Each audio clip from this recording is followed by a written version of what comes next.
ನಮಸ್ತೆ ಸ್ನೇಹಿತರೆ, ಇವತ್ತಿನ ವಿಡಿಯೋದಲ್ಲಿ ಕಡಲೆಬೇಳೆ ಒಬ್ಬಟ್ಟನ್ನ ಮಾಡ್ತಾ ಇದ್ದೀನಿ.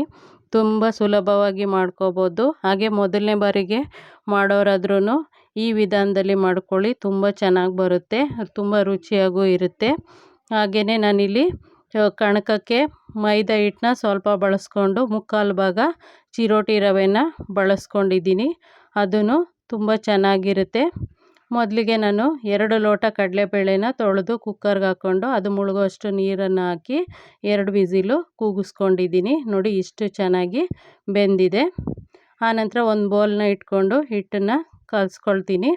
ಇದನ್ನು 1.5 ಬೌಲಷ್ಟು ಬಾಂಬೆ ರವೆನ ಬಳಸ್ಕೊಂಡಿದ್ದೀನಿ, ಸಣ್ಣ ರವೆನ.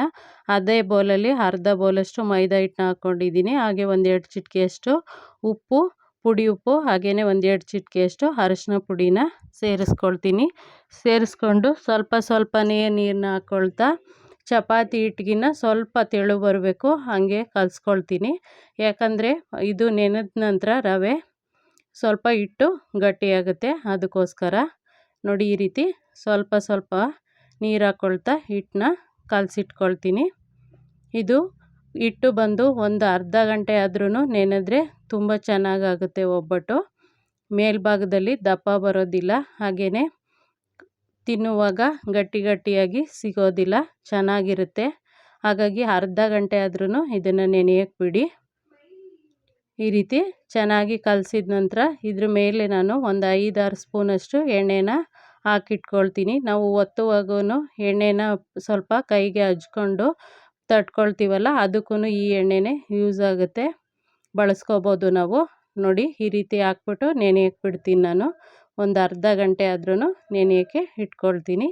ಇವಾಗ ನಾನು ಕುಕ್ಕರ್ನಲ್ಲಿ ಬೇಯಿಸ್ಕೊಂಡಿದ್ದಂತಹ ಕಡಲೆಬೇಳೆನ ಕಾಳು ಬಸಿಯೋ ಪಾತ್ರೆಗೆ ಹಾಕಿ ಬಸಿದು ಎತ್ತಿಟ್ಕೊಂಡಿದ್ದೀನಿ. ಅದೇ ಕುಕ್ಕರ್ಗೆ ನಾನು ಒಂದು ಅರ್ಧ ಲೋಟ ನೀರನ್ನ ಹಾಕ್ಬಿಟ್ಟು 3/4 kg ಬೆಲ್ಲದ ಹಚ್ಚನ್ನ ತೊಗೊಂಡಿದ್ದೀನಿ. ಇದನ್ನು ಸ್ವಲ್ಪ ಜಜ್ಜಿಬಿಟ್ಟು ಇದು ಕರ್ಗೋಕ್ಕೆ ಇಡ್ತಿದ್ದೀನಿ.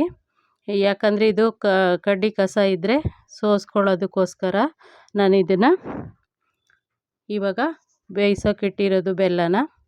ಇದು ಕರಗಿದ ನಂತರ ನಾನು ಬೇರೆ ಪಾತ್ರೆಗೆ ಸೋಸ್ಕೊಂಡು ನಂತರ ಇದಕ್ಕೇನೆ ಹಾಕ್ಕೊಂಡು ಕಡಲೆಬೇಳೆನ ಹಾಕ್ಕೊಂಡು ಬೇಯಿಸ್ಕೊಳ್ತೀನಿ. ಈ ರೀತಿ ನೋಡಿ ಜಜ್ಜಿ ಸೇರಿಸ್ಕೊಂಡಿದ್ದೀನಿ. ಇದು ಸ್ವಲ್ಪ ಬೆಲ್ಲ ಕರಗಿದ್ರೆ ಸಾಕು. ಇವಾಗ ಕರಗಿದೆ. ಇವಾಗ ನಾನು ಪಾತ್ರೆಗೆ ಬಸ್ಕೊಳ್ತೀನಿ.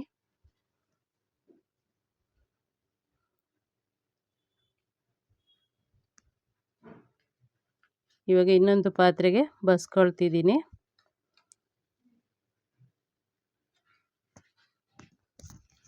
ಈ ರೀತಿ ಬಸ್ದಾದ ನಂತರ ಅದೇ ಕುಕ್ಕರ್ಗೆ ನಾನು ಹಾಕ್ಕೊಳ್ತೀನಿ. ಈ ರೀತಿ ಸೇರಿಸ್ಕೊಂಡ ನಂತರ ಇದಕ್ಕೆ ಬಸ್ದಿಟ್ಕೊಂಡಂತಹ ಕಡಲೆಬೇಳೆನೂ ಹಾಕ್ಕೊಳ್ತೀನಿ. ಈ ರೀತಿ ಮಾಡೋದ್ರಿಂದ ಬೇಗ ಒಬ್ಬಟ್ಟಿನ ಹೂರಣ ಹಾಳಾಗೋದಿಲ್ಲ. ಈ ರೀತಿ ಬೇಯಿಸ್ಕೊಂಡಾಗ ಗಟ್ಟಿಗೂ ಹಿಟ್ಟು ಚೆನ್ನಾಗಿರುತ್ತೆ.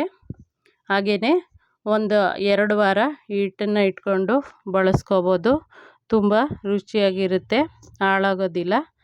ಇವಾಗ ನೋಡಿ ನಾನು 1.5 ತೆಂಗಿನಕಾಯಿನ ತೊಗೊಂಡಿದ್ದೀನಿ, ಮಧ್ಯಮ ಗಾತ್ರದ ತೆಂಗಿನಕಾಯಿನ ತುರಿನ ಸೇರಿಸ್ಕೊಂಡಿದ್ದೀನಿ. ಅದನ್ನು ಸೇರಿಸಿ ಬೇಯಿಸ್ಕೊಳ್ತಿದ್ದೀನಿ. ಹಾಗೆ ಇದಕ್ಕೆ ನಾನು ಒಂದು 7-8 ಏಲಕ್ಕಿ ಕಾಯಿನೂ ಸೇರಿಸ್ಕೊಳ್ತೀನಿ. ಸೇರಿಸ್ಕೊಂಡು ನೀರು ಸ್ವಲ್ಪ ಕಡಿಮೆ ಆದಾಗ, ಇನ್ನೂ ಸ್ವಲ್ಪ ನೀರಿದೆ ಇರುವಾಗಲೇ ನಾನು ಅದನ್ನು ಒಂದು ಬೌಲ್ಗೆ ಅಗಲವಾದ ಪಾತ್ರೆಗೆ ಹಾಕ್ಕೊಂಡಿದ್ದೆ. ಇದನ್ನು ನಾನು ಫ್ಲೋರ್ ಮಿಲ್ಲಲ್ಲಿ ಬಿಡಿಸಿ ತರಿಸಿದ್ದೀನಿ. ಇವಾಗ ಈ ರೀತಿ ತಟ್ಕೊಂಡು ಬೇಯಿಸ್ಕೊಳ್ತೀನಿ. ನಿಮಗೆ ಎಷ್ಟು ತೆಳ್ಳಗೆ ಬೇಕೋ ಅಷ್ಟು ತೆಳ್ಳಗೆ ನಾವು ತಟ್ಕೋಬೋದು. ಎರಡೂ ಅರ್ಧ ಭಾಗ ತೊಗೊಂಡಿದ್ದೀನಿ. ನಾವು ಚಪಾತಿ ಒತ್ತೋದಕ್ಕೆ ಎಷ್ಟು ತಗೋತೀವೋ ಅದಕ್ಕಿಂತ ಸ್ವಲ್ಪ ಸಣ್ಣಗೆ ತೊಗೊಂಡಿದ್ದೀನಿ. ಅಂದರೆ ಒಂದು ನಿಂಬೆಹಣ್ಣಿನ ಗಾತ್ರದಷ್ಟು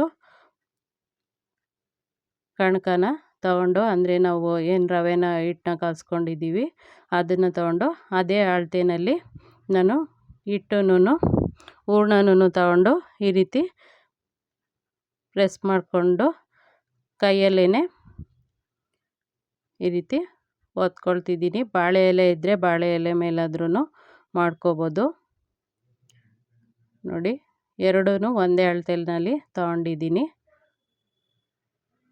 ತುಂಬ ಸುಲಭವಾಗಿ ನಾವೇನು ಹಿಟ್ಟಿಗೆ ಹಾಕ್ಕೊಂಡಿದ್ವಿ ಎಣ್ಣೆ, ಅದನ್ನೇ ಕೈಯಲ್ಲಿ ಸ್ವಲ್ಪ ಹಚ್ಕೊಂಡು ಈ ರೀತಿ ತಟ್ಕೊಳ್ತಿದ್ದೀನಿ. ಪ್ರೆಸ್ಸಿಂಗ್ ಮಿಷಿನಲ್ಲೂ ಹಪ್ಪಳ ಒತ್ತೋ ಮಿಷಿನಲ್ಲೂ ಈ ರೀತಿಯೇ ಒತ್ಕೋಬೋದು, ಅದು ಚೆನ್ನಾಗಿ ಬರುತ್ತೆ.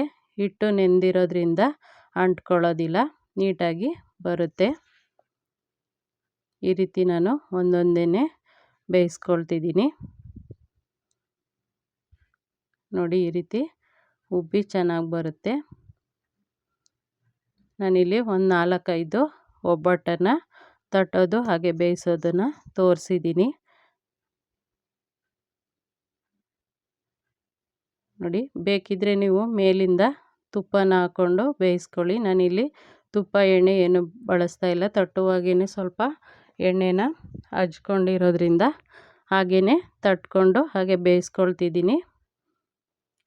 ನಿಮಗೆ ಬೇಕನ್ನಿಸ್ದಲ್ಲಿ ಬೇಯುವಾಗಲೇ ಬೇಕಿದ್ರೆ ತುಪ್ಪನ ಮೇಲೆ ಹಾಕ್ಕೊಳ್ಳಿ.